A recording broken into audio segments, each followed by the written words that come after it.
се гради веќе 3 децени. Имаме ли надеж дека ќе ја изградиме некогаш?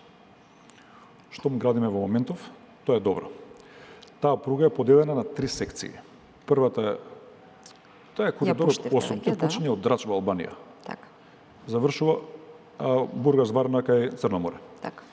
Делот од Скопје до Куманово се постоечка пруга која што функционира. Куманово Белјаковце го изградивме 31,8 километри, сега во јануари беше отварање. Така. Белјаковце Крива Паланка во моментов се гради. Меѓутоа имате проблеми таму, така? 34 километри е тоа. Се извинувам? Имате проблеми таму, така? Со изведувачите. Слободно ќе кажам, проблеми да. Имате и Facebook објави каде што и сами се прашувате дали ова е материјалот кој треба да се вгради во таква градба. Што ќе превземете во тој дел? Ќе оставиме така да се изгради, небезбедно, или ќе раскинуваме договори, ќе правиме нешто друго?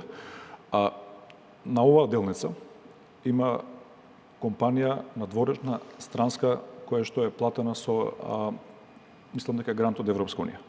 И тоа се околу 4 милиони евра само за надзорот. Тука има огромен број на инженери кои што и тоа како внимаваат каде го ставаат својот подпис.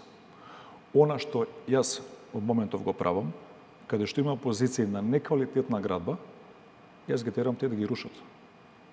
Колку сака пари нека ги чинат, нека се рушат. Оние треба тоа да го платат или? Се извинувам? Тие го плаќаат тоа?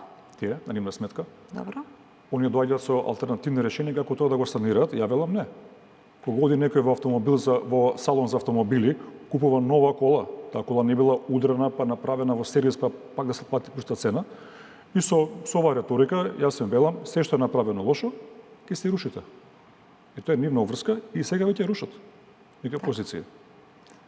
И им велам дека пред се мора да имаме квалитетна градба, поради тоа што тие мостови треба да траат најмалку 100 години со истиот перформанс на статика кој што го даваат сега.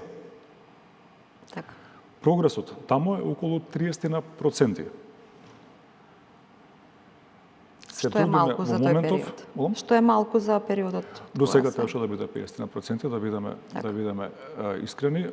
Има таму 3 сегменти. Едниот е тунели, кои што турските изведувачи тука сосема солидни. Вториот сегмент, што ги спомнавте, оние мостови стари изградени од пред 30 на години, нив им треба сериозна заштита и подигнување на стабилноста, кој што во моментов треба да почне да се проектира и да се работи, и трет дел има конструктивен, каде што има многу слаб прогрес и според мене тоа е слабата карика на изведувачот во овој момент. Покрај политичките проблеми